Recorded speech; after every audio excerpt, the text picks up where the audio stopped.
Hello and welcome back to the channel. आज के इस लेक्चर में हम बात करने वाले हैं उदासीनता वक्र के बारे में। उदासीनता वक्र क्या होता है, आज के इस लेक्चर में हम बात करने वाले हैं। ये लेक्चर स्पेशल डिमांड पे आया है क्योंकि काफ़ी सारे लोगों के कमेंट आ रहे थे कि उदासीनता वक्र क्या होता है, इसको फिर से बताना है और एग्जाम्स में भी ये बार बार आते रहता है। तो आज जो हम बात करने वाले हैं उदासीनता वक्र के बारे में। क्या बात करने वाले हैं? उदासीनता वक्र, या इसी को कहा जाता है तटस्थता वक्र और इसी को कहा जाता है इंडिफरेंस कर्व। तो इंडिफरेंस कर्व या उदासीनता वक्र, अनधिमान वक्र भी इसको कहा जाता है। तो अगर उदासीनता वक्र की अगर बात करते हैं तो दो वस्तुओं के ऐसे विभिन्न संयोगों को बताता है जिसमें प्रत्येक संयोग पे उपभोक्ता समान संतुष्टि प्राप्त करता है। तो ये इतनी सी डेफिनेशन है इसकी। उदासीनता वक्र क्या हुआ? दो वस्तुओं के ऐसे विभिन्न संयोगों को बताता है जिसमें प्रत्येक संयोग पे उपभोक्ता समान संतुष्टि प्राप्त करता है। तो इसको अगर हम निकालें, उदासीनता वक्र को जब हम निकालते हैं तो इसके लिए क्या होनी चाहिए? हमारे पास उदासीनता सूची होनी चाहिए। हमारे पास होनी चाहिए उदासीनता सूची। इसके लिए हम ऐसे भी बोल सकते हैं कि उदासीनता वक्र निकालने के लिए हमारे पास उदासीनता सूची होनी चाहिए। तो ये चीज हो गई। उदासीनता सूची कैसे निकालेंगे? यहाँ पे लिखेंगे आप संयोग को।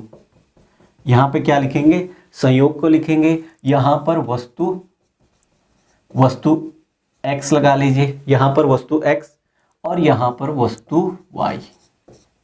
यहाँ पर वस्तु y। अब टेबल तैयार करनी है तो डंडे मार दीजिए इसके लिए। ये देखो, ये हो गया। इसको बंद कर दो यहाँ से। संयोग देखो, संयोग है आपका a b c d ई और एफ। हमने ये संयोग मान लिए, ठीक है। वस्तु देख लो, 1 2 3 4 5 और ये आपका हो गया 6। वस्तु x है। ये वस्तु x की यूनिट हमने ली है 1 2 3 4 5 6। इसका टोटल करो। इसका टोटल आपका आ जाएगा, ये 21 आ गया। 21 में से 21 आ गया। 21 में से आपने एक वस्तु यहाँ ले ली तो कितना बचेगा? ये आपका बचेगा 20 हो गया। अब इसको इससे घटाओ। 20 में से 5 गया, कितना बचेगा?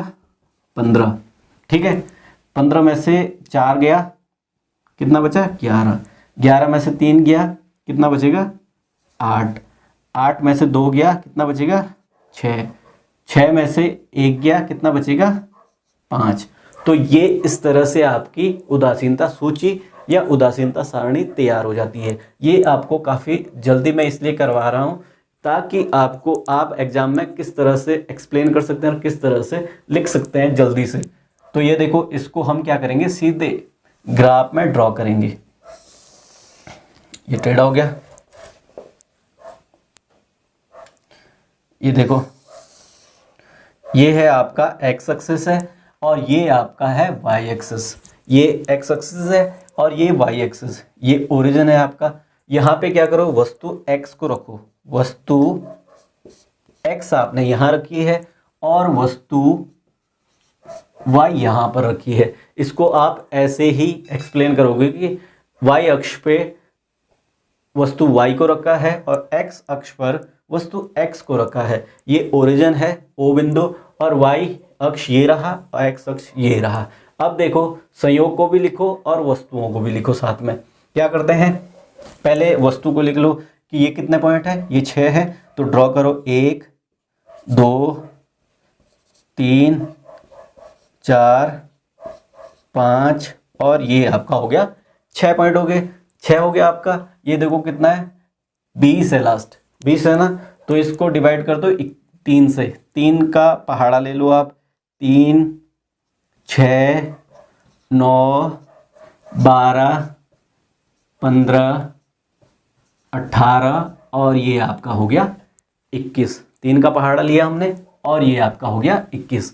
अब क्या करना है? संयोगों को दर्शाना है। पहला संयोग देख लो। पहला संयोग क्या है? 1 और 20 का। पहला संयोग क्या है? 1 और 20 का। तो 20 ये रहा, 1 आपका ये रहा, हो गया। दूसरा संयोग देखो 2 और 15 का। दूसरा संयोग देखो 2 और 15 का, 2 हो गया। तीसरा संयोग देखो 3 और 11 का, 3 और 11 का, तो 11 ये रहा और ये रहा 3, हो गया। चौथा संयोग देखो 4 और 8 का, चौथा संयोग क्या है 4 का और 8 का, तो ये रहा 4 और 8 का, चौथा संयोग हो गया। पांचवा देखो 5 और 6 का, 5 और 6 का, 5 और 6 का हो गया ना, ये देखो। फिर क्या है 6 और 5 का, तो 6 ये रहा, 5 कहाँ पे होगा यहाँ पे, ये थोड़ा टेढ़ा हो रहा है कोई बात नहीं, ये देखो हो गया। संयोग क्या थे A B C D E और आपका F, इन सबको मिला दो,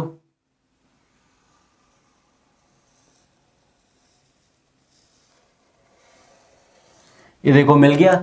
ये है आपका IC यानी इंडिफरेंस कर्व। तो इस तरह से आपका उदासीनता वक्र तैयार हो जाता है। बस इतना आपको लिखना होता है। अगर आपको एक्सप्लेन करना है, इससे भी अगर ज़्यादा चीज़ें पूछी जाती है, अगर उदासीनता वक्र की विशेषताएं पूछी जाती है, ये आपके लिए क्या कैसे प्राप्त हुआ है, ये देखो ऐसे टाइप में प्राप्त हुआ है। ये आपका क्या है IC।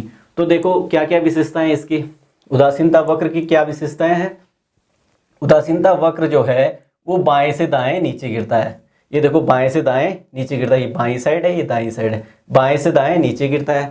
ऋणात्मक ढाल वाला होता है, यानी नीचे की तरफ चलता है ऋणात्मक ढाल, ये देखो ऋणात्मक ढाल, ये चीज़ें घट रही है ना, ऋणात्मक ढाल वाला होता है। ढाल के लिए आप लेक्चर देख सकते हैं, ये मैंने पढ़ा रखा है, ठीक।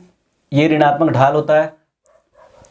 यहाँ पे देखो ये माना IC2 है और ये IC3 है, तो जो प्रत्येक ऊपर वाला उदासीनता वक्र होगा वो नीचे वाले के मुकाबले अधिक संतुष्टि देगा।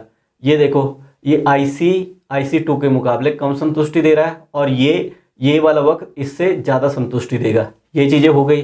तीसरे पॉइंट की अगर बात करते हैं तो IC वक्र जो है वो कभी भी अक्षों को स्पर्श नहीं करता। तीसरा पॉइंट आपका हो गया। तो ये चीज़ें 2-3 पॉइंट ही आपको लिखने के लिए आते हैं, तो काफ़ी है इतने पॉइंट। और ये आपका क्या होगा, एक व्यक्ति का जब भी उदासीनता वक्र होगा तो वो एक दूसरे को कभी भी नहीं काटेगा, ये भी इसका पॉइंट है, विशेषता है। तो ये चीज़ें हो गई। तो आई होप कि आपको उदासीनता वक्र आसान भाषा में और जल्दी से आपकी समझ आ गया होगा। इसी तरह आपको एग्जाम में करना होता है ताकि आप आसानी से 5 में से 5 नंबर ला सकते हैं। आई होप कि आपको ये लेक्चर समझ आ गया होगा। समझ आया है तो वीडियो को लाइक कर दें, अपने दोस्तों के साथ शेयर करें। चैनल पर नए हैं तो सब्सक्राइब करना ना भूलें। धन्यवाद।